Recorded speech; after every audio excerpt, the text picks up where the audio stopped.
Os lançamentos jurídicos também estão aqui no Iluminuras. Conheça os livros que acabaram de chegar às prateleiras das livrarias.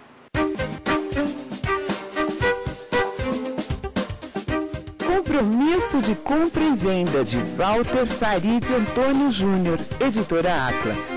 De André Cremonese, Cooperativas de Trabalho, LTR Editora. Justiça Social e Distributiva, de Ricardo Castilho, editora Saraiva.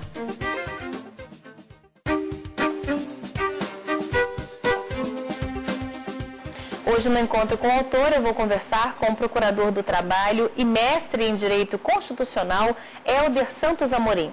Ele acaba de lançar o livro Terceirização no Serviço Público. Olá, Hélder, obrigada pela sua presença. Muito obrigado, eu que agradeço. Hélder, qual o enfoque dado na sua obra sobre a terceirização? Bem, esse é um trabalho que analisa a terceirização no plano do direito constitucional, num plano de diálogo entre o direito do trabalho e o direito administrativo. Na seara do direito administrativo, a palavra terceirização é muito comumente utilizada para designar fenômenos diversos e principalmente fenômenos relacionados à desestatização de serviços públicos, à privatização de serviços públicos, etc., além das contratações de atividades de apoio, atividades inerentes pela administração pública. No plano do direito do trabalho, a palavra terceirização é muito vinculada estritamente ao fenômeno de contratação de atividades de apoio às empresas, entidades da iniciativa privada e também entidades da administração pública. Pois bem, esta é uma obra que visa analisar especificamente este fenômeno da contratação de atividades de apoio no âmbito da administração pública e também no âmbito dos serviços públicos concedidos, delegados à iniciativa privada.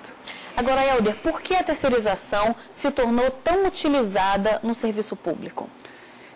Carolina, são diversos os fatores. A terceirização é um fenômeno de mercado que, de certa forma, ultrapassou o século XX no movimento de organização da empresa, mas que se acirrou principalmente nos países de economia central, a partir da década de 1970, num grande processo de reformulação da organização produtiva, da empresa. Foi utilizada principalmente à luz de um modelo específico, chamado modelo toyotista de organização da empresa, que tem como finalidade a focalização da empresa em suas atividades essenciais e, para isso, a contratação de atividades de apoio, denominadas de atividades meio, a outras empresas que formam uma rede, uma malha de empresas reunidas no grande arranjo empresarial.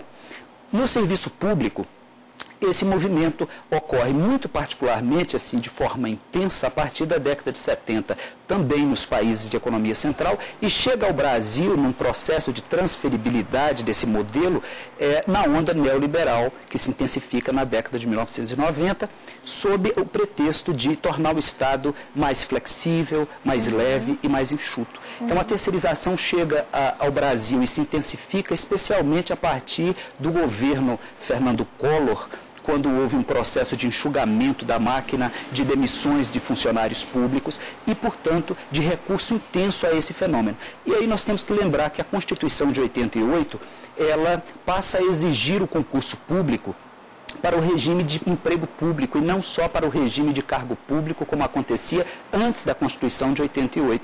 Então, antes da Constituição de 88, era muito comum a utilização do emprego público sem concurso para o exercício dessas atividades materiais, conservação, limpeza, transporte, etc. Com a proibição desta contratação sem concurso público, com a exigência do concurso e, ao lado disso, com todo esse processo de restrição a novas contratações de servidores públicos, a terceirização passou a ser utilizada como um instrumento alternativo de cooptação de mão de obra.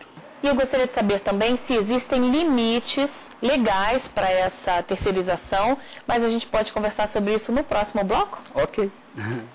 O Iluminuras vai para um pequeno intervalo e volta daqui a pouco. Até já.